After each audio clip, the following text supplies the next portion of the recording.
आज मैं आप लोगों के लिए लेके आया हूँ फरीदाबाद के one of the premium sector 89 में एक 270 गज का लग्जरी बिल्डर फ्लोर लेके।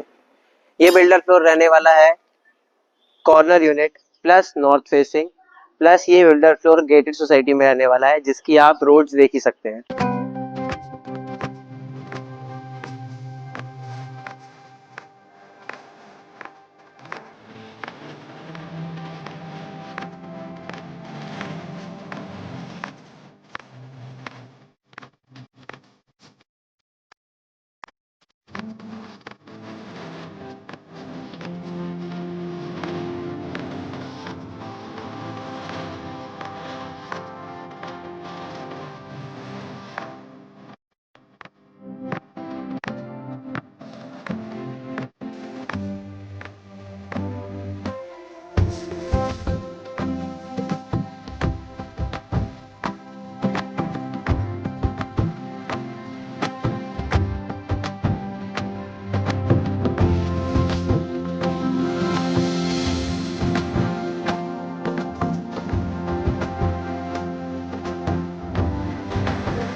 और अगर आप इस खूबसूरत घर को अपना बनाना चाहते हैं तो आपको मात्र 1,90,00,000 रुपए खर्च करने पड़ेंगे।